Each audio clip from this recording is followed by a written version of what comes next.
जी दोस्तों अस्सलाम वालेकुम जी। उम्मीद करने कि सब दोस्त खैर खरीत नाल होणगे। तो अज असीं जी दोस्तों वास्ते इन्फॉर्मेशन लैके आए हैं। काफ़ी सारे दोस्तों के मैसेज आए दे सन, कमेंट आए सी, और कई दोस्तों की कॉल भी आई दी सी जी। जिहड़ी एमीग्रेशन अजकल खुली दी है कासा स्पैशल है, तो वह कोई तरीकाकार है, किस तरीके दे नाल जमा हो रही है। और ये एमीग्रेशन उन्होंने दोस्तों वास्ते भी कि जिहड़े ऑलरेडी इटली दे विच रह रहे हैं, जिहड़े मौजूद ने, तो बिल्कुल उन्होंने लोगों वास्ते खुली दी जिहड़े इत्थे मौजूद ने और जिन्होंने 1 साल तो ज़्यादा अरसा हो गया इटली दे विच जिहड़े मौजूद ने, जिन्हों के कोल डाकूमेंट कोई नहीं है या जिन्हों के कोल 6 महीने वाली सजोर है अजीलो पोलिटिको वाली। तो उस तो बाद जिन्हों के कोल सजोर भी नहीं लेकिन उन्होंने 1 साल तो ज़्यादा अरसा इत्थे मौजूद ने, तो उन्होंने दोस्तों वास्ते एमीग्रेशन है बिल्कुल जिहड़ा ना कासा स्पैशल, यानी कि जिहड़ा स्पैशल काउंटर एमीग्रेशन ने खोलिया जावे। बिल्कुल वो जमा हो रही ने अजकल, हर उस दोस्त की जमा हो रही है जिन्हों इत्थे 1 साल तो ज़्यादा अरसा हो रहा। ठीक है, तो काफ़ी दोस्तों के जिहड़े मैसेज आए दे सन, बिल्कुल उन्होंने जवाब दे विच मैं वीडियो बना रहा वां। ठीक है, दोस्तों दीयां कॉलां भी आई दियां सन कि जी उहदा तरीकाकार की है।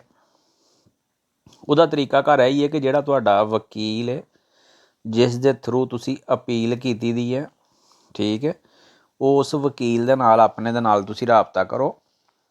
3 ਪੇਪਰ ਤੁਹਾਡਾ ਵਕੀਲ ਤੁਹਾਨੂੰ ਦੇਵੇਗਾ ਫਿਲ ਕਰਕੇ, ਠੀਕ ਹੈ। ਉਹ ਵੀਡੀਓ ਨੂੰ ਮੁਕੰਮਲ ਵਾਚ ਕਰੋ, ਬਿਲਕੁਲ ਵੀਡੀਓ ਦੇ ਐਂਡ ਦੇ ਉੱਤੇ ਤੁਹਾਨੂੰ ਉਹ ਪੇਪਰ ਵੀ ਆਲਰੇਡੀ ਮੈਂ ਵਿਖਾ ਦੇਣਾ ਵਾ, ਠੀਕ ਹੈ, ਕਿ ਉਹ ਕਿਹੜੇ ਪੇਪਰ ਨੇ ਜਿਹੜੇ ਵਕੀਲ ਤੁਹਾਨੂੰ ਫਿਲ ਕਰਕੇ ਦੇਣੇ ਨੇ।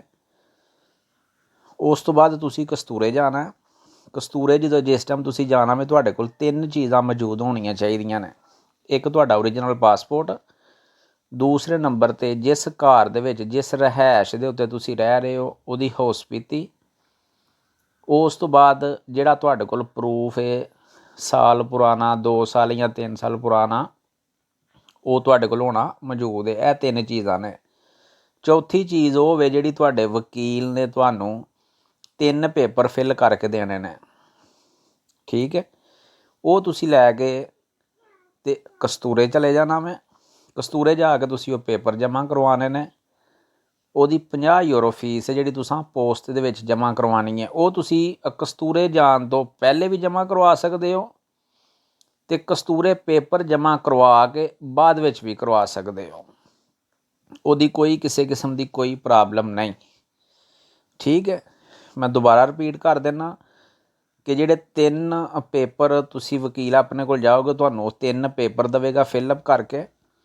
वो 3 पेपर तुहाडे कोल होने चाहिए ने, नाल तुहाडा ओरिजिनल पासपोर्ट होना चाहिए, हाउसपीती होनी चाहिए है, और 1 साल तो पुराना तुहाडे कोल रिकॉर्ड मौजूद होना चाहिए, ठीक है। तो वो तुसी कस्तूरे चले जाना। 50 यूरो की फीस है। जिहड़ी फीस है तुसी कस्तूरे जाण तो पहले भी जमा करवा सकते हो तो उस तो बाद विच भी जमा करवा सकते हो।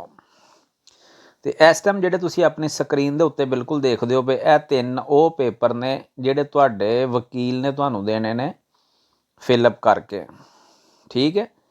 यह 3 पेपर ने यह वकील तुहाडा तुहानूं देवेगा फिलअप करके। इहदे ते तुहाडे वकील दे भी साइन होणगे, तुहाडे भी साइन होणगे, ठीक है। ये जाके तुसी जिस टाइम कस्तूरे जमा करवा देने ने, उस तो बाद कस्तूरे वाला तुहानूं एक फार्म देना है तो वह लैके तुसी पोस्ट जाना। फीस जमा करवानी है तो तुहानूं फीस जमा करवानी है। फीस जमा करवाने दे नाल ही तुहानूं फिंगरां दी अपॉइंटमेंट मिल जानी है। अपॉइंटमेंट तो बाद तुसी जाना मैं F20 क्वात्रो ते जाके तुसी 50 यूरो अपनी फीस तारनी है तो काम खत्म। इहदे नाल ही मैनूं दवो इजाजत। सुने रब दे हवाले। अल्लाह हाफिज़। Subscribe now and press the bell icon. Never miss an update.